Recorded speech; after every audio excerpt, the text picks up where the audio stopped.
Assalamu alaikum wa rahmatullahi wa barakatuh.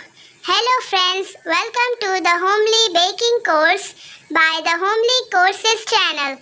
So let's start with the recipe. Today we are making basic chocolate sponge cake. So let's start with it. Here we have taken 100 grams of semi-sweet chocolate bar. थोड़ी देर तक room temperature पर इस chocolate bar को छोड़ दीजिए और उसके बाद आपको इस तरह से फ्लेक्स बनाने हैं और छोटे छोटे पीसेस में चॉकलेट को कट कर लेना है। हम इस सेमी स्वीट चॉकलेट बार के साथ केक की टॉपिंग बनाने जा रहे हैं और हम इसे डेकोरेट करेंगे और डेकोरेशन के लिए हम इसके चॉकलेट फ्लेक्स का इस्तेमाल करेंगे। इस तरह के फ्लेक्स कट करने के लिए आपकी चॉकलेट बहुत ज़्यादा हार्ड भी नहीं होनी चाहिए और बहुत ज़्यादा सॉफ्ट भी नहीं होनी चाहिए, इसीलिए आपको इसे रूम टेम्परेचर पर थोड़ी देर तक रखना है, उसके बाद इसे चॉप करना है। फ्रेंड्स, ये देखिए, आपको इस तरह से एग को सेपरेट करके रखना है। ये एग वाइट है और हमने यहाँ पर एग योक को सेपरेट कर दिया था और हमने 3 एग्स का इस्तेमाल किया है। आपको इस तरह से इसे बीट करना है और देखिए इसमें फोम बनना स्टार्ट हो गया है।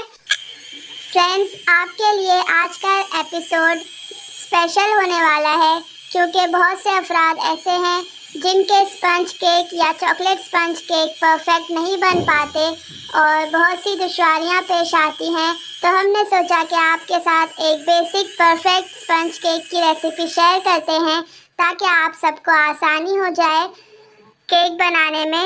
आप ये देख सकते हैं, यहाँ पर हमने एग वाइट को बीट कर लिया है और इसे कहते हैं स्टिफ पीक। आज हम आपके साथ बेसिक टिप्स एंड ट्रिक्स को शेयर कर रहे हैं ताकि आपकी केक बनाते वक्त जो जो गलतियाँ होती हैं वो सब दुरुस्त हो जाएं। जब भी आप केक बनाएं तो इस बात का ध्यान रखिएगा, आपके बाउल्स सूखे होने चाहिए, उसमें ज़रा भी मॉइस्चर नहीं होना चाहिए, पानी नहीं होना चाहिए। बर्तन को अच्छी तरह से सुखा लीजिए, उसके बाद ही एग को बीट करना स्टार्ट कीजिएगा। इस तरह से अच्छा स्पंज केक बन जाता है। आपको एग वाइट के अंदर थोड़ा थोड़ा ग्रेजुअली शुगर डालकर इस तरह से मिक्स करना है और एक साथ शुगर को कभी भी ऐड नहीं करना है। एक साथ अगर आप सारी शुगर इसके अंदर ऐड कर देंगे तो फोम ख़राब हो जाएगा। चॉकलेट केक के अंदर शुगर हम अकॉर्डिंगली टेस्ट के हिसाब से 1 कप यूज़ करेंगे, मगर आपको एट अ टाइम थोड़ा थोड़ा इसमें ऐड करना है शुगर ताकि आपका बैटर लाइट बने। और ध्यान रखिएगा, जब भी आप बेकिंग करें तो आप मेजरमेंट्स परफेक्ट यूज़ करें और मेजरिंग कप्स और मेजरिंग स्पून्स का इस्तेमाल कीजिए ताकि आपकी बेकिंग में मिस्टेक्स ना हो। हम इस मिक्सचर में एग योक को बीट करते हुए ऐड कर रहे हैं और इसके बाद आपको एक बात का और ध्यान रखना है कि आप जब एग योक को बीट करेंगे तो बीट करने के बाद उसके अंदर एस शेप बनता है, तो आप किसी भी स्पून के ज़रिए एस शेप बनाकर देख सकते हैं।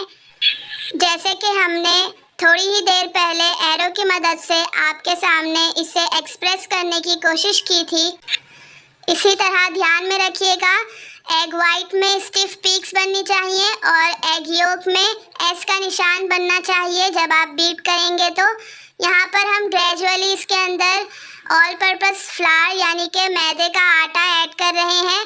थोड़ा थोड़ा करके डालिएगा, इसकी वजह से आपका बैटर अच्छा लाइट बनकर तैयार होगा। और आपको हमेशा ड्राई इंग्रेडिएंट्स को छान कर ही ऐड करना है ताकि इसके अंदर लम्स ना बने। और हम इसी के साथ साथ इसमें बेकिंग पाउडर और बेकिंग सोडा ऐड कर रहे हैं। बेकिंग पाउडर 1 टीस्पून और baking soda 1/4 teaspoon. 1/4 teaspoon means पाव चमचा बेकिंग सोडा ऐड करना है। इसके बाद कट एंड फोल्ड मेथड की मदद से आपको इसे अच्छी तरह से मिक्स कर लेना है।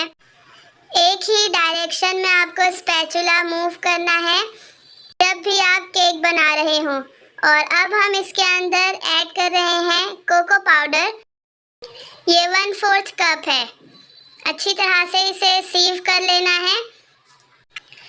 केक के बैटर को मिक्स करने का तरीका बदलना नहीं चाहिए और एक ही तरफ से आपको इसे अच्छी तरह से मिक्स करना है और इस तरह से मिक्स करना बहुत ज़्यादा ज़रूरी होता है। अगर आप इस तरीके को फॉलो नहीं करेंगे तो आपका केक राइज नहीं होगा अच्छे से और अच्छी तरह से फूलेगा नहीं, तो आपका केक अच्छा भी नहीं बनेगा। तो आप इस ट्रिक को याद रखिएगा, जब भी केक बनाएं तो एक ही डायरेक्शन में इसे मूव करें और मिक्स करें अच्छी तरह से। और ये देखिए, हमने इसके अंदर ऑयल और वनीला एसेंस ऐड कर दिया है। 2 टेबलस्पून इसके अंदर ऑयल का इस्तेमाल कर सकते हैं या फिर मेल्टेड बटर का आप 2 टेबलस्पून ऐड कर सकते हैं। वनीला एसेंस 1/4 टीस्पून ऐड किया है हमने इसके अंदर और इसी के साथ साथ हमने यहाँ पर पैन को ग्रीस करना स्टार्ट कर दिया है बटर के साथ। अच्छी तरह से ब्रश करके आप बटर को अप्लाई कर सकते हैं अपने पैन के ऊपर। और ध्यान रखिएगा, हमने 1/2 कप ऑल पर्पस फ्लावर यानी कि मैदे का आटा इस बैटर में ऐड किया था। इस तरह से आपको बैटर को पोर कर देना है पैन के अंदर। हमने टिन का पैन इस्तेमाल किया है, आप कोई भी शेप का कोई और पैन भी इस्तेमाल कर सकते हैं इस केक को बेक करने के लिए एज पर योर चॉइस। और आप देख सकते हैं इस बैटर की कंसिस्टेंसी इसी तरह की होनी चाहिए। इस तरह स्पैचुला की मदद से आपको इसे इवनली स्प्रेड कर देना है और इस तरह टैप करना है हल्के हाथ से। अब इसे प्री हीटेड ओवन में डाल देना है बेक होने के लिए।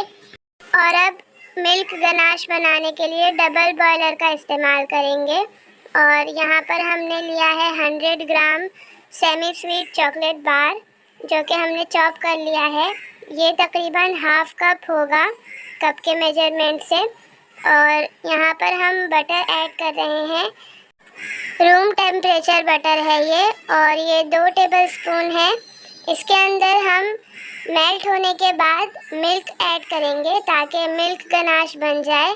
आप देख सकते हैं हमने इस केक के अंदर फोर्क डालकर देख लिया था कि केक अच्छी तरह से कुक हुआ है कि नहीं। तो अगर आपका फोर्क केक में से क्लीन बाहर आता है यानी कि ड्राई बाहर आता है और इसमें बैटर गीला नहीं लगता, तो इसका मतलब है कि आपका केक अच्छी तरह से कुक हो गया है। यहाँ पर आप देख सकते हैं डबल बॉयलर पे चॉकलेट मेल्ट हो गई थी, तो हमने इसके अंदर बाद में 3 टेबलस्पून मिल्क का ऐड कर लिया था। हमसे वो वीडियो क्लिप मिस हो गया है, तो आप इसके अंदर मिल्क ऐड कर लीजिएगा 3 टेबलस्पून, ताकि मिल्क गनाश अच्छी तरह से तैयार हो जाए। या फिर आप एज पर द कंसिस्टेंसी इसके अंदर मिल्क ऐड कर सकते हैं गनाश के अंदर। माशाल्लाह देखिए कितना स्पंजी ये केक बनकर तैयार हुआ है। अगर आप ज़्यादा क्वांटिटी में बनाएंगे यानी कि इससे डबल क्वांटिटी में बनाएंगे तो आपका केक थोड़ा बड़ा बनेगा। हमने छोटे साइज़ में केक को बनाया है। तो ये देखिए, आपको इस तरह से इसके टॉप को काट देना है। गनाश को आपको फ्रिज में नहीं रखना है ताकि हम आसानी से इसके ऊपर पोर कर सकें, और फ्रिज में रखने की वजह से गनाश सेट हो जाएगी क्योंकि उसके अंदर चॉकलेट की क्वांटिटी ज़्यादा है मिल्क की बनिस्बत। तो इसलिए आपको इसे फ्रिज में नहीं रखना है और इस तरह से इसके ऊपर पोर कर देना है और अच्छी तरह से इसे स्प्रेड कर देना है ताकि ये पूरा केक कवर हो जाए गनाश के ज़रिए। और उसके बाद आप चाहें तो इस केक को फ्रिज में रखने के बाद भी सर्व कर सकते हैं या फिर आप रूम टेम्परेचर पर सर्व कर दीजिएगा। ये केक अगर आप ल्यूकवार्म सर्व करते हैं तो ये बहुत ज़्यादा टेस्टी लगता है।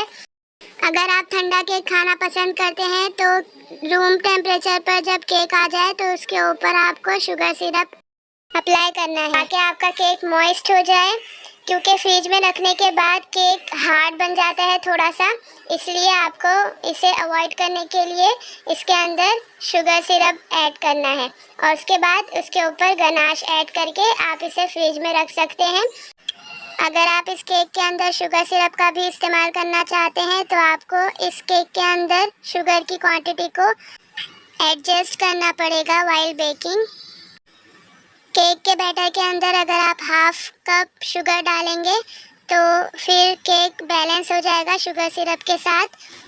लेकिन अगर गनाश के साथ आप सर्व कर रहे हैं तो शुगर सिरप यूज़ नहीं कीजिएगा और 1 कप शुगर ऐड कर दीजिएगा केक के बैटर के अंदर। यहाँ पर आप देख सकते हैं ये पहला मेथड है जिस मेथड से हमने केक को डेकोरेट किया है और ये डेकोरेशन कितनी प्यारी लग रही है माशाल्लाह से। और ये है दूसरा तरीका, आप इस तरह से भी इसे डेकोरेट कर सकते हैं।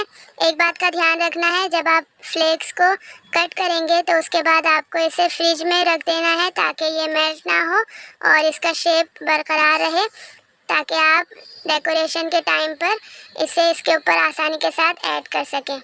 माशाल्लाह, our chocolate sponge cake is ready and it's shining. Okay, हम तो इसे रूम टेम्परेचर पर सर्व करने जा रहे हैं और हम इसे कट कर रहे हैं। ये देखिए ये कितना खूबसूरत लग रहा है। वाइल बेकिंग आपको एक और चीज़ का ख्याल रखना है, ओवन का टेम्परेचर मेंटेन करना पड़ेगा केक के साइज़ के हिसाब से, क्योंकि ओवन के भी डिफरेंट टाइप्स होते हैं। जैसे कि नॉर्मली जो ओवन होते हैं उनमें यूजुअली 180 डिग्री सेल्सियस पर कोई भी केक आप बेक करें तो वो बेक हो जाता है। तो जब आप केक को ओवन में रखेंगे तो आपको ऑब्जर्व करना है कि how much time is required for feeling the aroma and आपको ये भी डिटरमाइन करना होगा कि कितनी देर में आपका केक बन रहा है। तो हमारे हिसाब से ये 8 से 10 मिनट के अंदर इसकी खुशबू आना स्टार्ट हो जाती है और ये 10 मिनट के अंदर ही पक जाता है। आपको केक को ओवन में रखने के बाद बार बार ओवन को खोलना बंद करना नहीं है। आप सिंपली 10 मिनट के बाद अपने केक को निकाल लीजिएगा अगर वो पक गया है तो। जैसे कि हमने बताया है कि आप फोक की मदद से या फिर किसी भी स्क्यूअर की मदद से केक को चेक कर सकते हैं 10 मिनट के बाद कि वो अच्छी तरह पका है या कच्चा है। अगर आप इससे बड़े साइज़ में केक बनाना चाहते हैं तो हमारे बताए हुए इंग्रेडिएंट्स की क्वांटिटी को डबल कर दीजिएगा और आपको इसी हिसाब से बेकिंग के टाइम ड्यूरेशन को भी बढ़ाना होगा। जैसे कि हमने इस केक को 10 मिनट के लिए बेक किया था तो हम उस केक को बेक करेंगे 20 मिनट्स के लिए और यूजुअली जो स्पंज केक बनाते हैं वो 20 मिनट्स में ही कुक हो जाते हैं। चाहे आप कोई भी किस्म का स्पंज केक बना रहे हो, वनीला हो या फिर चॉकलेट हो।